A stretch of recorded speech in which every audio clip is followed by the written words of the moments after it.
नास्ता धर्मेण वसुनिश्चय नैव कामोपभोगे यद्भाव्यं तद्भवतु भगवन् पूर्वक्रमानुरूपम् एतत् प्रार्थ्य मम बहुमतं जन्म जन्मान्तरेऽपि त्वत्पादाम्भोरुह युगगता निश्चला भक्तिरस्तु। देवर्षि नारद सृष्टिकर्ता ब्रह्मा जी के मानस पुत्र हैं। अपने पिता से तो उन्हें शिक्षा मिली ही, भगवान नर नारायण के भी वे शिष्य हैं।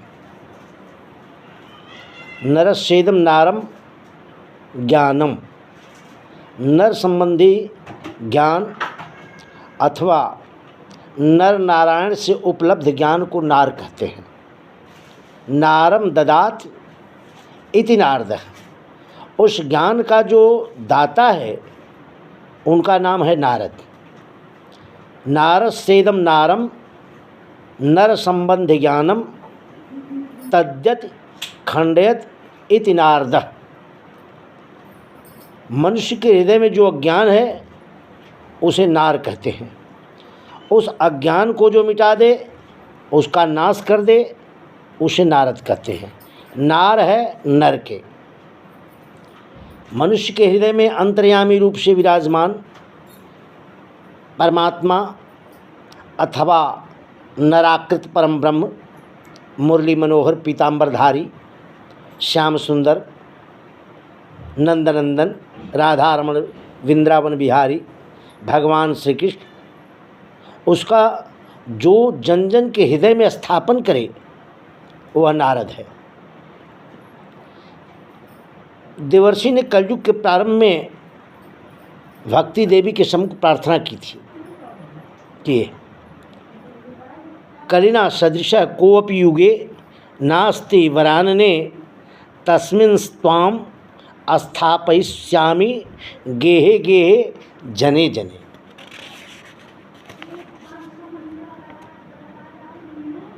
भक्ति देवी कलयुग के समान सुगमता पूर्वक मनुष्यता को भक्ति प्राप्त कराने वाला दूसरा कोई युग नहीं रहा है।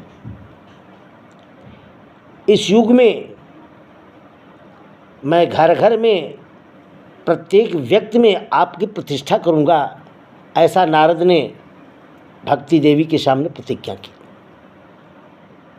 देवर्षि नारद मन में यह संकल्प कहाँ से आया, यह बात भी भागवत में स्पष्ट रूप से बताई गई है।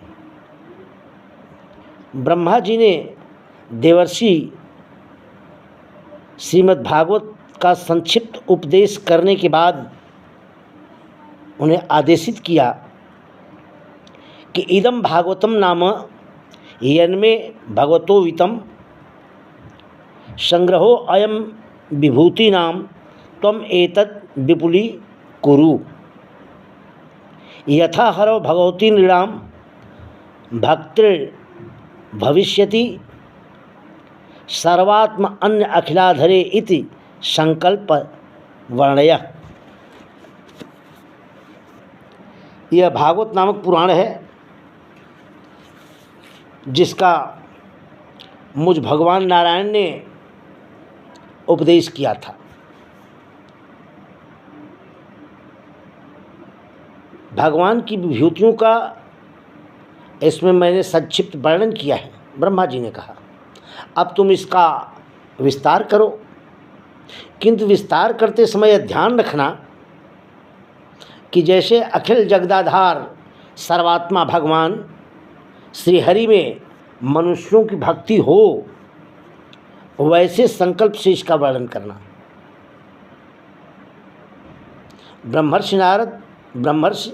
देवर्षि नारद के ब्रह्मा जी पिता हैं, उनके गुरु भी हैं, अतः उनकी आज्ञा स्वीकृत की नारद जी ने।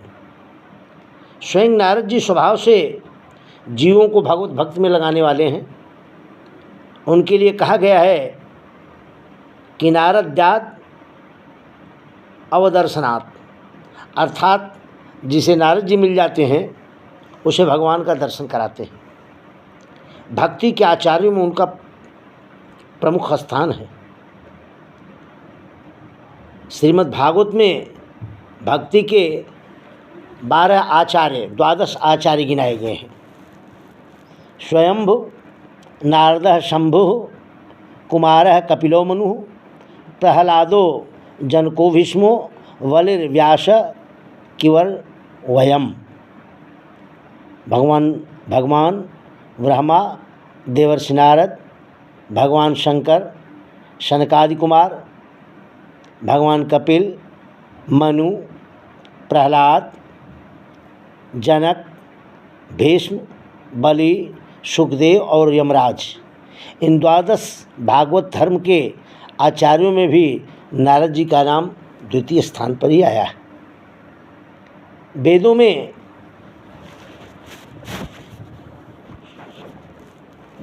ऋषियों ने 3 कांड माने हैं: कर्म, ज्ञान और उपासना। इन तीनों की मीमांसा के लिए 3 प्रकार के दर्शन शास्त्र का प्रणयन किया गया है। कर्म की मीमांसा के लिए 2 दर्शन हैं: ब्रह्मर्षि जैमिनी का पूर्व मीमांसा दर्शन और महर्षि भारद्वाज का कर्म मीमांसा दर्शन। इनमें से महर्षि भारद्वाज का कर्म मीमांसा दर्शन बहुत प्रचलित नहीं है, किंतु उसमें विवेचना बहुत है। ज्ञान की मीमांसा के लिए भी 2 दर्शन ग्रंथ हैं और दोनों ही भगवान कृष्ण द्वैपायन व्यास के हैं।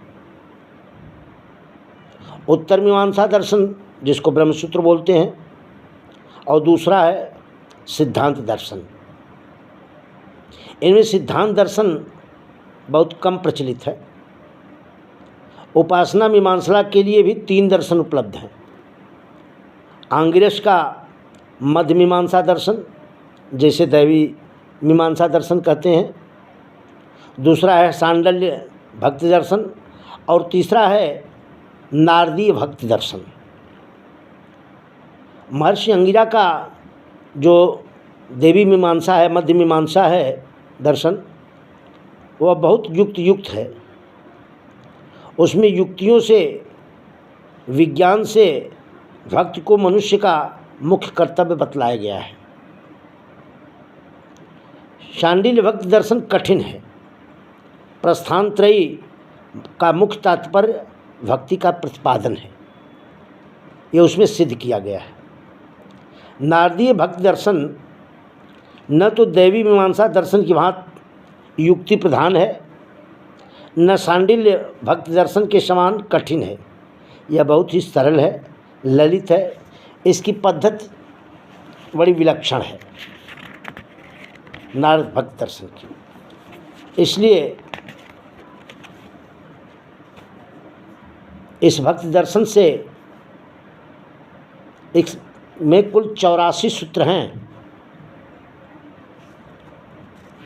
खोज करने पर यह पता नहीं चला कि इसकी रचना का काल क्या है। बहुत से लोगों ने इसके ऊपर खोज किया। देवर्षि नारद तो अमर हैं, उन्होंने कब इसका निर्माण किया यह ज्ञात नहीं है, किंतु इसमें जिस तथ्य का निरूपण है वह साधकों के लिए बड़े काम का है, बड़े कल्याणकारी है। विद्वान पुरुष ये नहीं देखते हैं कि बात किसने कही है, वे उस वचन का गुण देखकर उसे स्वीकार करते हैं। स्वर्ण किस खदान से आया, किस खदान से निकला, किस दुकान में शुद्ध किया गया, इसकी खोज अनावश्यक है। अतएव बात मंगलकारी है, यही देखना पर्याप्त है। इसलिए भूमिका का विस्तार न करके हम मूल ग्रंथ पे आते हैं। इस नारदी भक्ति दर्शन के 2 पाठ मिलते हैं। एक पाठ गीता प्रेस गोरखपुर से है और एक पाठ भारतेंद्र बाबू हरिश्चंद्र का है। ग्रंथ का नाम लक्ष्य के नाम पर ही होना चाहिए। इस ग्रंथ में लक्ष्य भक्ति है, अतः इसका नाम भक्ति दर्शन रखा गया। अब प्रथम सूत्र है उसका नारद भक्त संहिता का, अथातो भक्तिम व्याख्यास्यामः। अथातो भक्ति व्याख्यास्यामः, अर्थात अब हम भक्ति की व्याख्या करेंगे। अथातो भक्तिम व्याख्यास्यामः, भक्ति की व्याख्या करेंगे। अथ, प्रथम शब्द अथ, इसके तीन अर्थ हैं। अथ शब्द प्रारंभ का वाचक है, अर्थात ग्रंथ के प्रारंभ को सूचित करने के लिए दिया गया है। दूसरा, अथ शब्द मंगल कारक है। किसी कार्य के प्रारंभ में अथ का उच्चारण करने से कार्य मंगलमय होता है। मंगलादीन, मंगलमध्यान, मंगलांतान शस्त्राणि न प्रथन्ते। शिष्ट परिभाषा यही है कि प्रत्येक ग्रंथ के आदि में, मध्य में और अंत में भी मंगलाचरण किया जाए, इससे उस शास्त्र ग्रंथ की ख्याति होती है। अथ शब्द मंगल क्यों है? इसलिए कि यह है परम मंगलायतन भगवान का नाम है। भगवान के सब नामों में ओम और अथ, ये दो नाम बड़े प्रसिद्ध हैं, सबसे श्रेष्ठ हैं, सर्वश्रेष्ठ हैं, अथ और ओम।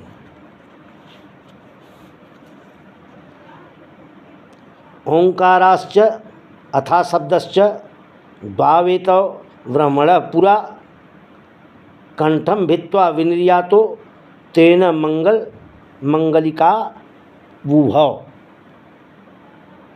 भगवान नारायण की नाभि ही नभ है।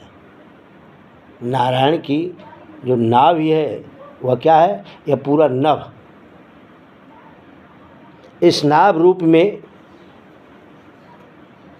14 भुवनात्मक कमल है। उसमें अंतःकरण में सन्निविष्ट चेतन ब्रह्म हिरण्यगर्भ है।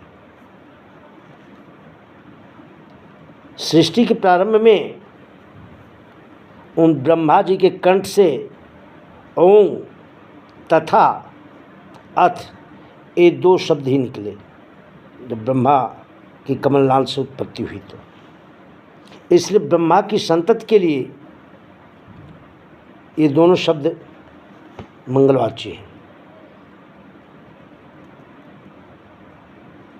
महामना मदन मोहन मालवीय जी कहते थे कि अगर बच्चा उत्पन्न हो तो नाभ छेदन से पहले उसकी जिह्वा पर सहज से राम लिख दो।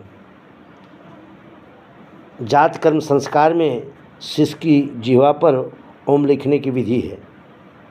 इसका तात्पर्य यह है कि बच्चे पर जन्म से ही भगवान नाम के संस्कार डालने के लिए हमारे शास्त्रों में हमें आदेशित किया।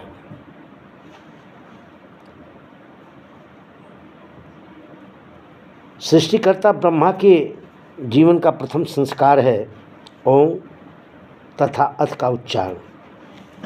अतः ये दोनों शब्द ब्रह्मा की संतति के लिए मंगल सूचक है। तीसरा जो अथ का अर्थ है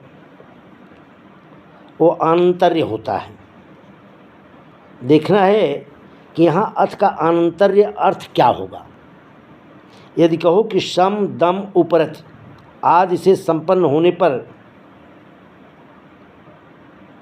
मनुष्य भक्ति का अधिकारी होता है तो यह बात ठीक नहीं है। शम दम उपरत के बाद हम भक्त के अधिकारी हों, यह ठीक नहीं है। जब हृदय में भक्त का उदय होता है तो हृदय शुद्ध होता है। हृदय शुद्ध हो जाएगा तब भक्ति करेंगे, ऐसा मत सोचो। भक्ति तो माता है। जब हम दूध पीने योग्य हो जाएंगे तब माता हमें दूध पिलाएगी, ऐसा नहीं है। शिष्य जब नेत्र बंद करके बिस्तर पे पड़ा होता है, असमर्थ होता है, तब माता उसका मुख खोल करके उसमें स्तन दे देती है और अपना स्तन दबा करके मुंह में दूध डालती है, जिससे बच्चे को दूध का स्वाद मिले और वह स्वयं दूध पिए। बच्चा कीचड़ में मल में लिथड़ा लिपटा होता है, माता यह नहीं सोचती कि बच्चा स्नान करके शुद्ध हो जाए तब मैं उसे गोद में लूँगी। माता तो उसी दशा में बच्चे को उठा लेती है। उसे स्नान करा के उसके अंग पोंछती है, उसे तेल आदि लगाकर उसे खूब चिक्कन बनाती है, दूध पिलाती है और फिर सजाकर उसे तृप्त करके तब उसे पिता की गोद में देती है। इसी प्रकार भक्ति माता जो जाति आचार आदि से गुणों से हीन हैं, ऐसे भी व्यक्ति को, ऐसे भी अधिकारी को अपनाकर उसके दोष को दूर करती है, उसे उत्तम गुणों से अलंकृत करती है, उसे प्रेम देकर पुष्ट करती है और तब उसे परमपिता परमेश्वर की गोद में दे देती है। अतः सम दम आदि आने पर भक्ति होगी, यह सोचना ठीक नहीं है। भक्ति आएगी तो जीवन में सद्गुण अपने आप आ जाएंगे। यस्यास्ति भक्तिर्भगवत्य किंचना सर्वे गुणास्तत्र समासते असुरा हराव भक्तस्य कुतो महद्गुणा मनोरथेना सस्तिथावती वही। प्रहलाद जी दैत्य बालकों से कहते हैं कि असुर पुत्रों, जिसमें भगवान की निष्काम भक्ति है उसमें समस्त गुण स्वयं आकर बस जाते हैं, किंतु जो भगवान का भक्त नहीं है वह तो नाना प्रकार के कामनाओं से वाह्य संसार में भटक रहा है। उसमें भव्य महान गुण कैसे आ सकते हैं? भक्ति में जब पहले से किसी सद्गुण का होना आवश्यक नहीं है तब अथ शब्द का अनंतर्य अर्थ क्या होगा? यहाँ यह जानना चाहिए कि देवर्ष नारद अनेक विद्याओं के उपदेष्टा हैं। उन्होंने पहले धर्मशास्त्र का उपदेश दिया है। आज की प्रचलित मनुस्मृति तो भार्गव मनुस्मृति है, किंतु एक नारदी मनुस्मृति भी है और नारद स्मृति भी है। इसके बाद उपासना शास्त्र, क्रिया योग प्रधान नारदी पंचशास्त्र का उन्होंने उपदेश दिया है। पहले स्मृति ग्रंथों में धर्मानुष्ठान बतलाया, फिर पंचरात्र में क्रिया योग उपासना कैसे करनी चाहिए यह समझाया। इनके अनंतर अब प्रेम प्रधान भक्ति के निरूपण के लिए इस भक्ति दर्शन का प्रारंभ कर रहे हैं। जो अलग साधन निरपेक्ष हैं, प्रेम रूपा हैं, जिसमें बहुत कर्मकांड क्रिया योग की आवश्यकता नहीं है, जिसमें केवल भाव से भगवत प्राप्ति होती है, ऐसी भक्ति का वर्णन अब धर्म तथा उपासना का निरूपण करने के बाद प्रारंभ कर रहे हैं। यह अथ शब्द का अर्थ है। अथ शब्द के दो अर्थ हैं, अतः कारणात् और अंतः प्रयोजनात्। अर्थात अतः शब्द इस कारण से अथवा इस प्रयोजन से, इस कारण से अथवा इस प्रयोजन से, इन दो अर्थों में व्यवहित होता है। हम संसार में फंसे हैं, सबका संसार में कहीं न कहीं राग है। यहाँ कोई धन का, कोई वैभव का, कोई पत्नी पुत्र आदि का, कोई स्वजनों का, अथवा अपने देह का ही भक्त है। जाति, धर्म, समाज, राष्ट्र आदि के भी लोग भक्त हैं, किंतु इस राग से क्या हृदय में सुख शांति आती है? कदापि नहीं। इसलिए अतः शब्द सूचित करता है कि पाताल से ब्रह्मलोक तक विचार करके देख लो, बिना भगवत प्रेम के मनुष्य को सच्ची शांति, वास्तविक सुख प्राप्ति नहीं मिलती है। अतः उसे सच्ची सुख शांति प्राप्त हो, इस प्रयोजन से भक्ति व्याख्या श्यामा, भक्ति की व्याख्या करते हैं। यदृष्टम तन्नष्टम, यदृष्टम तन्नष्टम, जो कुछ यहाँ दिख रहा है वह सब नाशवान है। संसार का जीवन, यहाँ की प्रत्येक वस्तु क्षण क्षण नष्ट हो रही है, नाश हो रही है, सड़ रही है। यहाँ प्रत्येक वस्तु सरकती है, भागती है। इसी से इसे संसार कहते हैं। नोट रुपया जो होती है वो कितने हाथों में आई और गई और कितने हाथों में भी आगे जाएगी, किसका पता है। धन, विद्या, जीवावस्था, कुछ भी तो यहाँ टिकाऊ नहीं है। सब मृत्यु की ओर जा रहे हैं। काले केस सफ़ेद की ओर, चमकता मुख झुर्रियों की ओर, सुदृढ़ दांत सड़ान की ओर जा रहे हैं। संसार की सब वस्तुएं देश में एक स्थान से दूसरे स्थान की ओर, सब काल में विनाश की ओर जा रही हैं। परिच्छिन्नता में वे इतनी तुच्छ हैं कि उनकी सत्ता ही निश्चित नहीं होती। सब सृष्टि नाशवान है, केवल परमात्मा ही अविनाशी है। और वो हमारे हृदय को छोड़कर कहीं नहीं जाता, परिवर्तित नहीं होता, सदा साथ रहता है। अतः इस विनाशी, अनित्य, दुख रूप संसार से छूटकर अविनाशी, सत्य, सुख स्वरूप परमात्मा की प्राप्ति हो, इस प्रयोजन से भक्ति की व्याख्या करते हैं। अर्थात तो भक्ति व्याख्या श्यामा। जैसे ब्रह्म ज्ञान के लिए वेदांत के जिज्ञास को समदम आदि आवश्यक है, वैसे भक्ति के लिए आवश्यक नहीं है। ब्रह्म ज्ञान तो सम्राट है।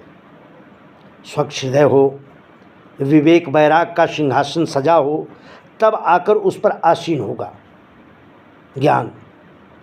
लेकिन भक्ति के लिए सिंहासन आवश्यक नहीं है। वे तो माता हैं, दुखी के हृदय में भी आती हैं। भक्ति के लिए अधिकारी का प्रश्न नहीं है। शास्त्र में ऐसे शासनों का निरूपण किया गया है जो अधिकारी विशेष के ही चित्त में आते हैं। संसार में दुख ही दुख है, सर्वत्र संघर्ष ही संघर्ष है। संसार के समस्त प्राणी इस दुख से, संघर्ष से, अशांति से व्याकुल हैं। इससे छूटने का जो उपाय शास्त्रों ने बतलाया है वे क्लेश बहुल हैं।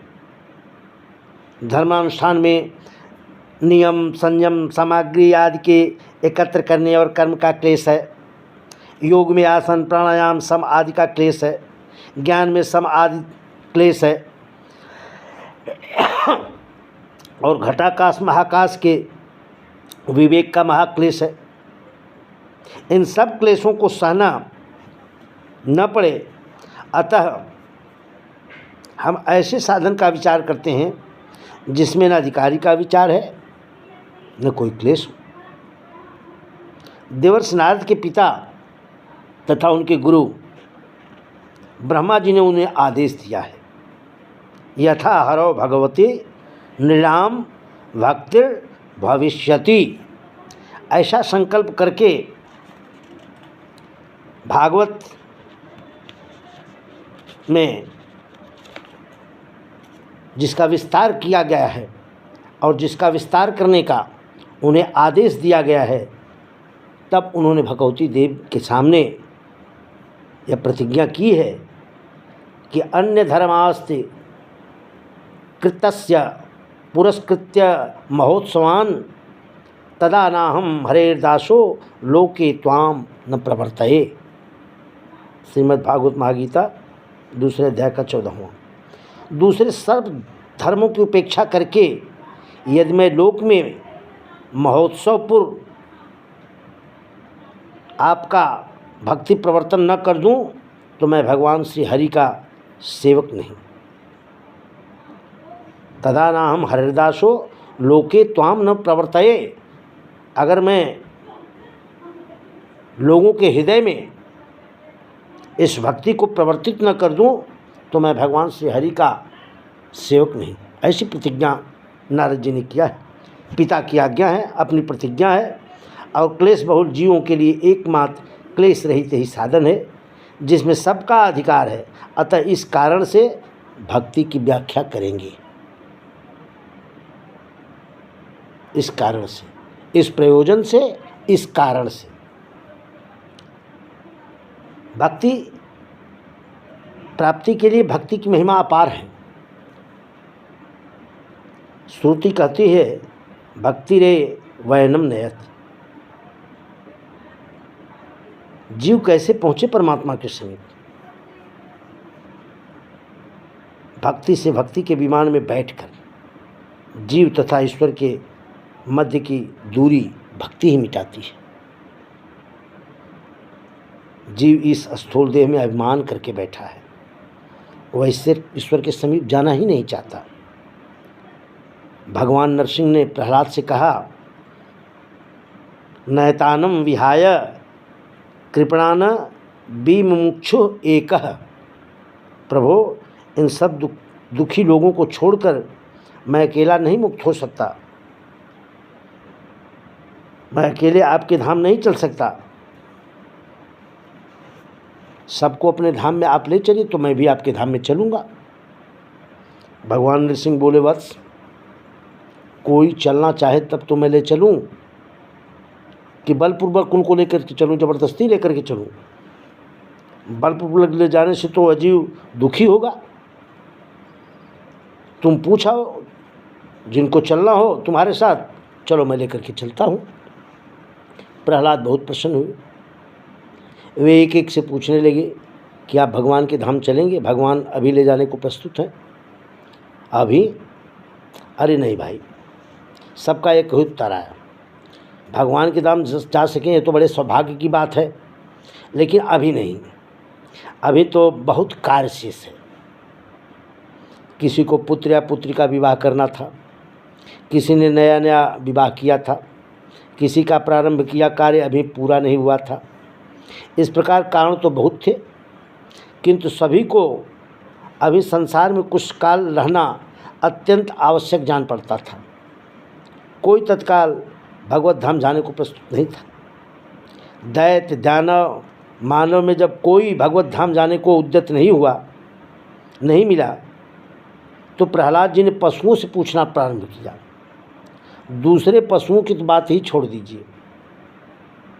एक सूकर से प्रहलाद जी ने पूछा, उसने भी यही कहा, वहाँ मेरी पत्नी और बच्चे चलेंगे कि नहीं? प्रहलाद जी कहा, उन्हें भी ले चलिए। तब सूकर ने पूछा, हमारा भोजन वहाँ है? प्रहलाद ने कहा, भैया वैकुंठ में उसका क्या काम है, वहाँ तो तुम अमृत का आहार करोगे। सूकर ने कहा, मुझे ऐसा वैकुंठ नहीं चाहिए, मैं यही भला हूँ। इस प्रकार देह में अभिनिवेश करके यह जीव बैठा है और मैं यही भला हूँ, यही सोच रहा है और ईश्वर से दूर हो। श्रुति भगवती कहती है, भक्तिरे वैनम नयत, भक्तिरे वैनम दर्शयत, भक्तिरे वैनम गमयति, भक्ति वश पुरुष भक्तिरेव भूयसी। भक्ति भगवान के समीप ले जाती है, भक्ति भगवान का दर्शन कराती है। भक्तिरे वैनम दर्शयत, भगवान का दर्शन कराती है। भक्तिरे वैनम गमयत, भगवान को का ज्ञान देती है। परम पुरुष भगवान भक्ति के बस में है, भक्ति ही महान है। भक्ति क्या है? लोगों ने नाना प्रकार से भक्ति की व्याख्या किया है। ये व्याख्याएं शास्त्रीय अशास्त्रीय मनमाने रीत से की गई है। लेकिन अशास्त्रीय भक्ति का स्वरूप मनमानी रीत से निश्चित करने के कारण नाना प्रकार के जो पाखंड मत प्रचलित हो गए। अशास्त्रीय भक्ति कल्याण करने वाली नहीं होती है। वेद शास्त्र पुराणादीन पार्श्वरात्रि विधिम बिना एकांत की हरेर भक्तिर उत्पातार एव केवलम। वेद शास्त्र पुराण तथा पंचरात्र संबंध विधि का त्याग करने जो मनमानी रीत से भगवान के अनन्य भक्ति की जाती है वह केवल उत्पात का ही कारण होती है। मनमानी रीत से लोग भक्ति में न लगें, इसलिए भक्ति की व्याख्या करेंगे, शास्त्र प्रतिपादित भक्ति का स्वरूप बताएंगे, ऐसा नारद जी ने प्रतिज्ञा की। भक्त शब्द व्याकरण की दृष्टि से 3 प्रकार से निष्पत्त होता है। भजनम भक्ति, भागो भक्ति, भंजनम भक्ति। इन तीनों रूपों पर विचार करें। भजनम भक्ति, भजन भक्ति को गोपाल पूर्वता पन्यू उपनिषद है, उसमें आया है किम नाम भजनम, भजनम नाम रसनम। भजन किसे कहते हैं? भजन कहते हैं रस लेने को। जैसे बैल है, घास भूसा खा करके बैठ गया और जब बैठ जाता है तो फिर वो जुगाली करता है, अपने पेट का में जो खाया है, जो रखा है, उसको वो अपने दोनों गालों में ले आता है, जुगाली करता है और धीरे धीरे उसका रस लेता है। वैसे ही भगवान जो लीला, जो गुण, रूप आदि तुमने सुने हैं, सत्संग कथा आदि के माध्यम से उस श्रवण की स्मृति को बार बार मन में लाकर जो उसका रसास्वादन करता है, इसी का नाम भजन है। यह भजन ही भक्ति है। उनके नाम का, उनके रूप का, उनके गुण का बार बार स्मृति, बार बार याद करना, उसका रसास्वादन करना। और दूसरी भागो भक्ति। जैसे संपत्ति का बंटवारा होता है तो निश्चित किया जाता है कि यह भाग राम का है, यह भाग श्याम का है, यह बड़े भाई का भाग है, छोटे भाई का भाग है। इसी प्रकार तुम अपने को भगवान का भाग बना दो। संसार के हिस्से में अपने को मत रखो। तुम पर संसार में किसी का स्वत्व न रहे, केवल भगवान का स्वस्थ रहे। इसे कहते हैं भागो भक्ति। केवल भगवान के भाग में ही हमेशा रहे हम, यह है भागो भक्ति।